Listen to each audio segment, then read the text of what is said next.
The evidence is going to show that we are under some of the most vicious, lying, fabricating, fictitious government you have ever seen, he yelled. By the time it's all said and done, you will see who is the mass murderers in Tampa Bay.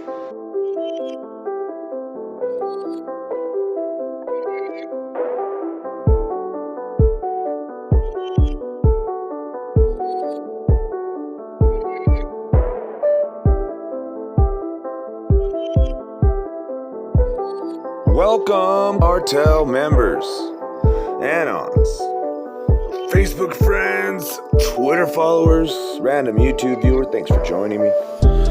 My name is Julio and I am the Theorizing Theorist, and today we're going to be going over this crazy Ronnie deal from Mr. Ronnie Oneal. It is a trip. Now, a lot of things I want to talk about in this case before I get started. I don't know much about anything. All I know is that they allowed Ronnie Oneal to cross-examine his son, which I thought was absolutely horrific when I heard it, right? I was like, oh my God, how are they going to, this is crazy. We need to find new laws to protect the children from this type of stuff. I understand you have a right to face your accuser and all that good stuff, but this was a bit much. Like I said, before we get into this story, I just want to let you know a little bit of background on what I knew and what I think I know now, which is not much. So anyway, let's get right into it. I read an article about some statements that he had made, and I wanted to bring it to everyone's attention, and we'll get to that in a second. But before I begin, I want to say a big thank you to Miss Cindy. She sent me a $50 tip to my tip jar. If you guys want to do the same, and if you want to help out the channel, down below is the links, PayPal, CASHAPP, VENMO. All three of those are tip jars, so throw your tips in there if you want to, if you can, if you're blessed enough to, if you appreciate my work and you want to, like when you see a street performer performing and they have their hat on the ground and you throw in $1 or $2. Some of y'all throw in hundreds. I'm just kidding. Some of y'all throw in 50s. Look at Cindy. So thank you very much, Cindy. Just wanted to say that.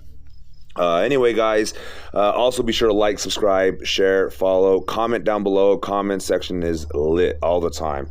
It's always fun down there. We all hang out, and it's a good little environment to discuss and use as a think tank.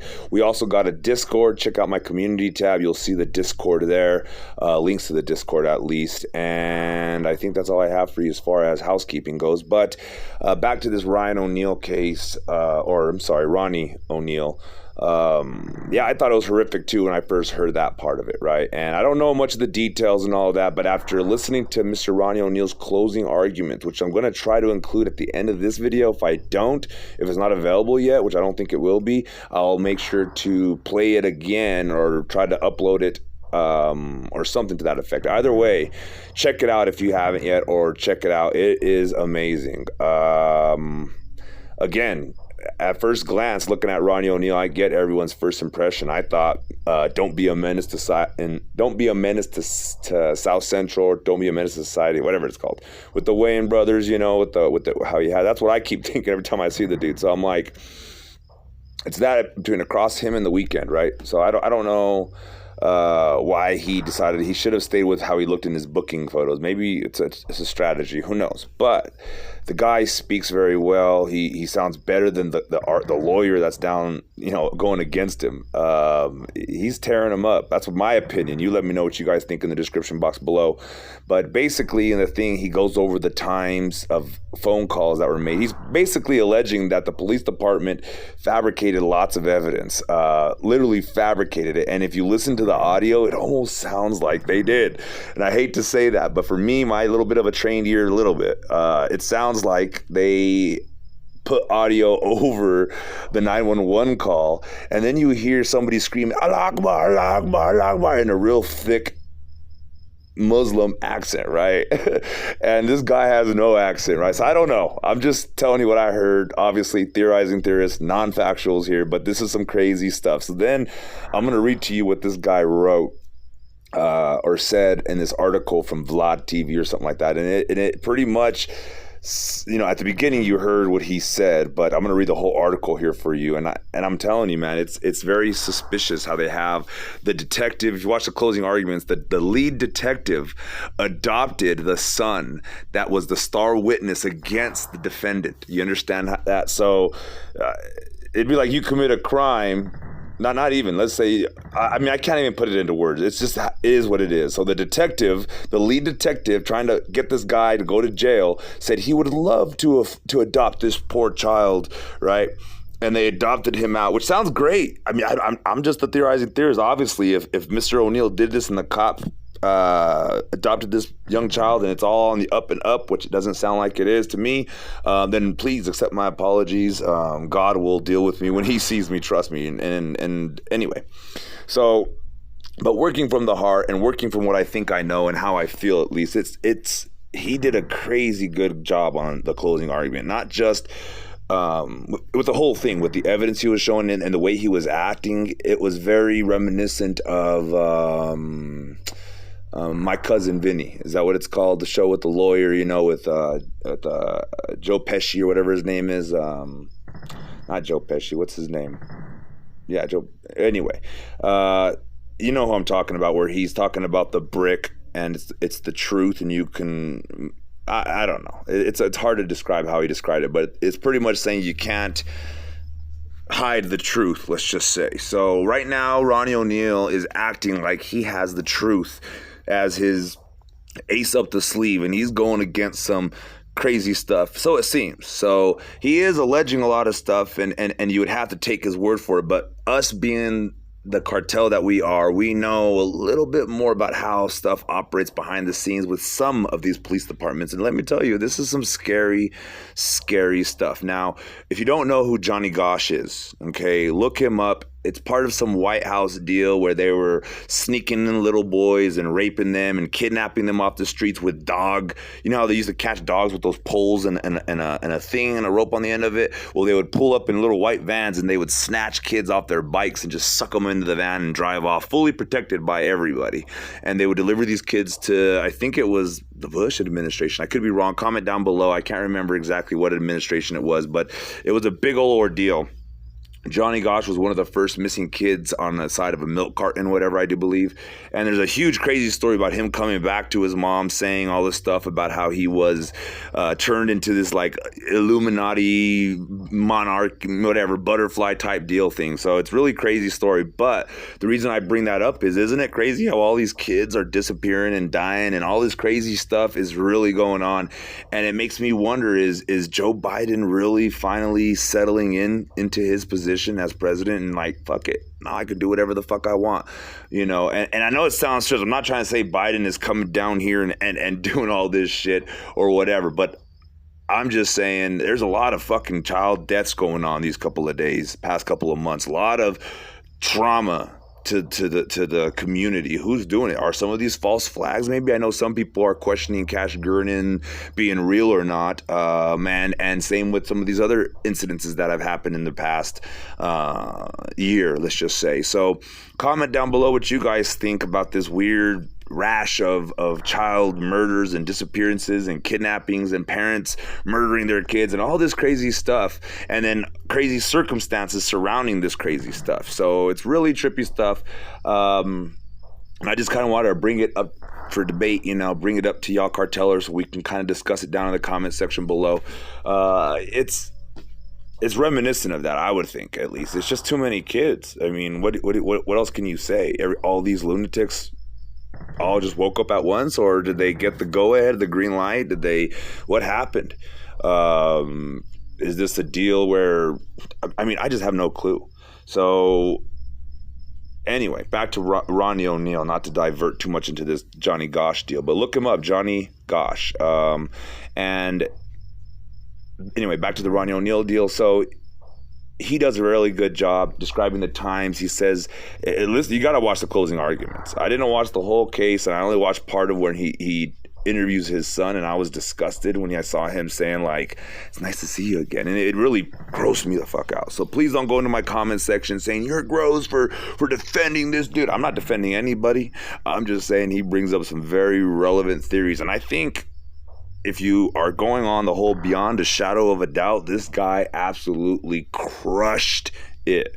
Okay, so if he walks, don't be surprised, because the person that's doing the rebuttal, I think right now on live, as I'm recording this, the prosecuting attorney or whatever you want to call him, he is trash, in my opinion. He doesn't do a good job. And even also, I wanted to say that it seems like they all have it in for him. The judge, her actions in the background is all visible to the jury, and she knows it. These are all very, very smart people. Very smart people. Okay, so if you think that they're not playing these little games, think again. Tapping the paper over and, fixing her paperwork, rolling her eyes, looking up confused. And every time she looks up confused, the defense objects like she's signaling to the defense. So it seems like the fix is in. That's all I'm trying to say for Mr. Ronnie Oneal. I don't know if you're guilty or not. God will sort that out in the end. You keep fighting for what you think is true. And if you're lying, the truth shall set you free, and the truth shall also set you in prison. So good luck with all of that, and hopefully we get some answers soon in regards to all this crazy stuff going on. I don't think so. To me, it's like with Trump, it's up to us now. Let's just put it that way. Trump maybe started it off or did whatever, and he might have been even involved with it. Who knows? But for all I know is right now, either Trump lost and he could have cheated. He could have done 1,000 different things to not have given us up back to the bad guys, right? Or he didn't lose and he's faking the loss. And in which case, either way, we must keep up the fight. We cannot sit here and say, oh, Donald, why couldn't you come back? Fuck all that. There's still kids being sacrificed out there, if you can't tell. We need to get up off our asses and watch our children. 1, 2, watch houses nearest. Report everything. Just report it. You ain't going to get in trouble if you report something that you think is suspicious. As long as you ain't lying or being, crazy about it. Just whatever. You see a house where you kind of hear moans coming out of, or you think at night you hear some screams coming from around this property, call the cops. Have them, that they need that. For them to be able to go and check out these. They can't just go on their own accord. They can't just call themselves, even though they do sometimes, as you can see in this Ronnie Oneal case. Really trippy stuff to think that the police department there would do that. But as they say, some of these police departments are fully compromised. Look at the Isaac Cappy case with Mr. Bart Graves, who used to work for WB. And this detective adopting the son, coercing the son, that's crazy to me. What if he was or is violating the son? I'm going to go ahead and say it. We all know how CPS works, and look at the Dallas police officer that just charged with sexual. It's not like it's, oh my God, how dare he accuse a fine police officer that adopted a sick. Give me a break.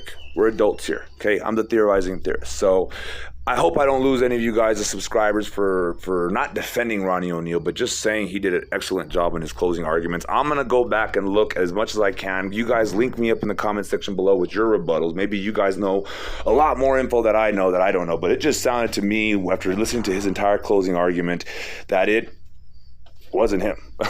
I don't know. I listened to part of the closing argument for the offense or whatever, the prosecuting. But again, link me up in the description below if you, and I get it, the evidence and all that, but how hard would it be for the police to plant evidence? And that's the same thing we're seeing here with Darriynn Brown. Why are all these killers of children arguing and fighting for their innocence and claiming their innocence and have really good stories? And have, you know what I mean? It's like, it's crazy to me. So with that said, I'm going to quit rambling and talking for hours and hours while Dragon Ball Z plays in the background there. Please be sure to hit the like button, guys. Please, it really does help the channel out. Subscribe if you're not subscribed yet. Share this video along social media far and wide. Get the word out. What else? Comment down below. That's where all the fun happens. Check the description box down below. That's where you can tip me for my content. If you appreciate what I do and all the efforts I go through all day and all night, I'm scouring the internet looking for stuff that interests you, especially if you're subscribed here. All this Gernon stuff, all this Isaac Cappy stuff, all this, all all this stuff. If you like what you're hearing and you want to hear more and you want to support the channel, tip me out down. I got a PayPal, Cash App, Venmo down in the description box below. And other than that, I'm going to leave you with the article, and then just stay tuned for hopefully I'll be able to upload the closing arguments. And if you can go watch the replay or watch it while it's live right now, feel free to do it. I don't know how you'd be able to watch Mr. Ronnie Oneal's closing arguments at this very moment, because it's past that part already and it's still live. So it's a little difficult to get that exact portion of it. But I will read to you some things that are very interesting in this next segment here. So hang tight. And as always, you guys know the routine. To God be the glory. So this is on Vlad TV. Update, double murder suspect cross-examines his son during murder trial. This is from June 17th. Now, again, this is just to kind of update some of y'all that haven't seen or heard of this Ronnie Oneal deal. So, double murder suspect Ronnie Oneal III's 11-year-old son took the stand to answer questions about the day his mother and sister were killed. The son's testimony comes as jurors during his opening statement on Monday. The boy, who was 8 years old at the time of the incident, claimed his father attacked him after murdering his mother, Darriynn, and sister, Ronnie Oneal, during his remote testimony. The boy described the night of the crime to jurors. "I just saw my dad holding a shotgun and my mom, screaming at him," he said. "My mom ran to my sister's room and into the closet. Then, like my dad said, 'Come in here, come kill this B-word.'" Oneal's son corroborated law enforcement's claims that the 32-year-old shot and beat Kenyatta with the shotgun after using a hatchet to murder his daughter. He stabbed his son before lighting him and their home on fire. "There was blood everywhere," the boy continued. "Then he lighted something with a tissue and a match. He tried to light the match and put me on fire. I got up and ran into the kitchen." After giving his testimony, Oneal cross-examined his son and had a calmer demeanor than when he gave his opening statements. While Oneal pointed out the discrepancies between his son said in court and what he previously told detectives, his son still implicated him as the man who tried to kill him. When Oneal asked his son if he hurt him during the night of the incident, the boy replied yes. Oneal followed up by asking how he hurt him, to which his son replied, "You stabbed me." Viewers of Oneal's opening statement questioned if he was mentally at trial. The judge complimented the suspect for his conduct during cross-examination and stated that he appeared competent to continue standing trial. The son, who shares Ronnie's name, had his last name changed after he was adopted by one of the detectives on the case.